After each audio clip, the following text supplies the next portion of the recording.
Hello, everyone. Bob here, and welcome to the Voice of the Movies. This is the show where I review a movie soundtrack. For this episode, I'm going to take a look at Halloween 2, the original 1981 Halloween 2, not the Rob Zombie one. Like the original, 3 years before it, John Carpenter composed the music, only this time it was in association with Alan Howarth. So let's take a look at this Mondo Death Waltz release. This is the one from a couple years ago that came out to go in the box set. So let's take a look at it, and then I'll give you my thoughts on the score. First off, here's the Obi. One of the bad things about having an Obi in a box set is that they tend to crinkle very easily. There's that side. Of course, there's this. There's the spine. There's the spine number. Halloween 2. And the also available Halloween 5, 4, 3. And like I said, these were released in reverse order. And there's the new artwork featuring Michael with the blood tears and Michael with the scalpel raised, and then Dr. Loomis getting ready to shoot, Michael in the doorway, jack-o'-lantern, that sort of thing. You open it up, you have a giant Michael in the background. And you have Loomis, Laurie, Michael stabbing Nurse Jill. There's Jimmy, Nurse Karen, and Nurse Jill again.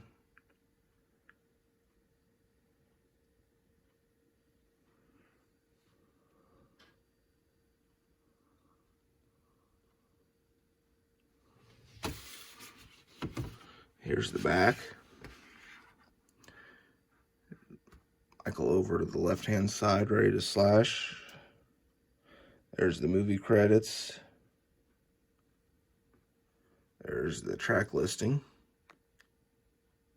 which, if you're familiar with the Halloween 2 soundtrack, it's basically the, if you have the CD, it's basically the 12 tracks without the suites that are towards the end of it.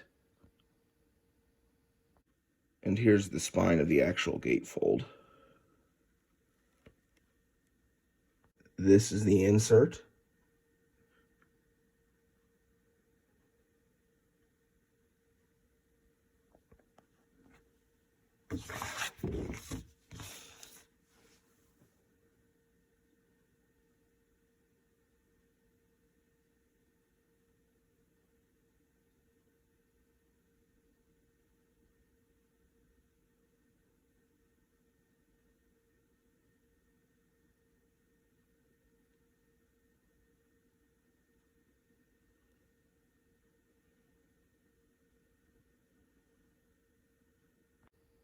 And like the Halloween 4 and 5 albums, this one is the orange variant. The other side sticker, it just has the tracks on side 2. And it's this album is 833 1/3 RPM. So most of the music in Halloween 2 is basically it's a lot of the same music that's in Halloween 1. It's just kind of rearranged, and it sounds different because it sounds more, I don't know if gothic's the right word, but it sounds more like it could be played on like an organ or whatever. It doesn't have that keyboard sound that the original had. And the original theme that, you know, played during the pumpkin, during both films, and it's a lot faster, and it's, I don't know if you could say it's sharper. It's played with a lot more intensity than the original is, and it has more of it heightens the sense of dread and doom is basically what it does. But this film ups the ante. There's more blood, more gore in the film, so that naturally the music, the ante is up there to keep up with it. Laurie's theme is also carted over, and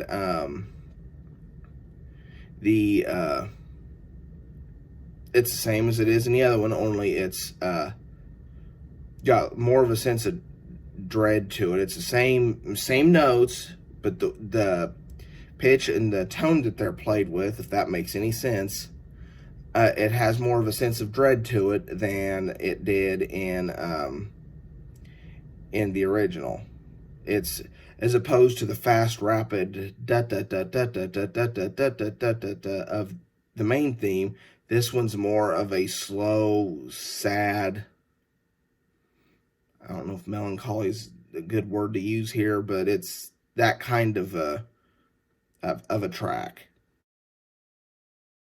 The third track, He Knows Where She is basically the main theme repurposed again. Laurie and Jimmy is yet another theme, if you will, that appeared in the original. It's the it's basically what was played when Loomis and Brackett were talking in the Myers house. It's that ding ding ding ding. Only it's played to sound on it. It doesn't sound the same. It's got that. It's definitely not an organ. It's keyboard thing, but the pitch has been altered quite a bit, and it's a lot sharper than it is in the original film. Still He Kills. It has a lot of new material in it from Howarth, where he's got the stingers and some sharp, sudden jump scare chords and stuff. The first two tracks on side B, The Shape Enters Laurie's Room and Mrs. Alves, you have these low bass chords going in the background, and then you have these sharp jingles. I don't know if they're on cymbals or what they are, but there are sharp, ear-piercing noises on top of this bass foundation, and the noise it's very unnerving. It works great. The track Michael's Sister is basically the Laurie and Jimmy track. It's kind of repurposed. It's just as creepy here. Track 10, The Shape Stalks Again, is basically it's the song. It's what they play in the original movie after Michael stabs Laurie in the shoulder, and she falls down the stairs, and he chases her back to the Wallace house. Not the Wallace house, the Doyle house.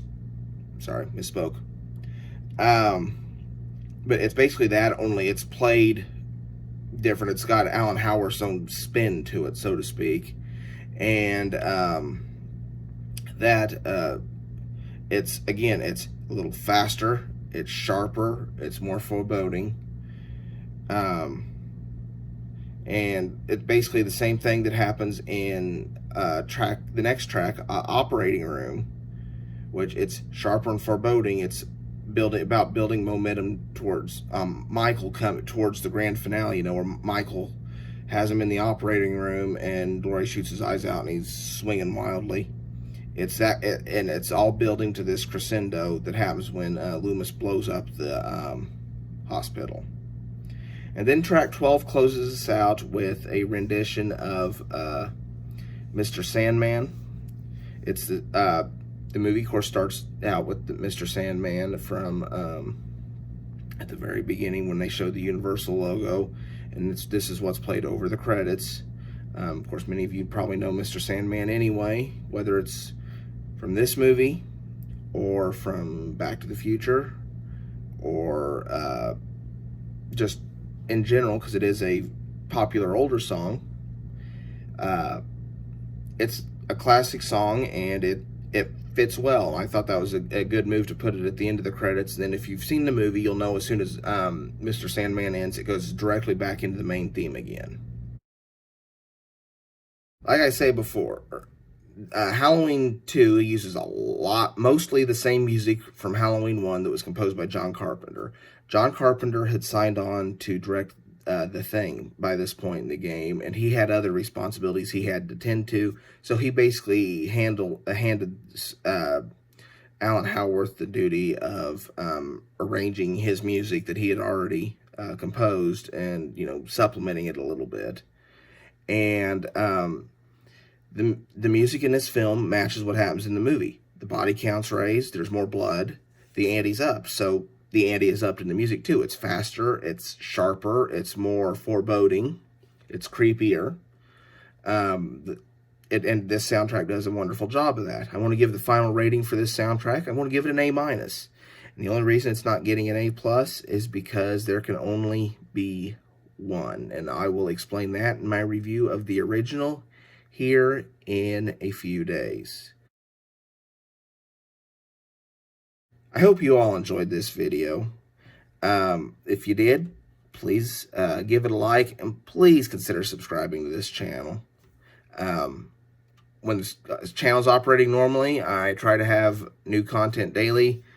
I'm in the field right now, so I'm a farmer. It's soybean and corn harvest, so I'm quite busy. So I kind of make these videos as I have time. And when things return to normal, I'll get the videos coming out more regularly. Follow me on Facebook or Twitter to stay up to date. Thank you so much for watching, guys. Be safe out there. And for now, this is Bob, signing off.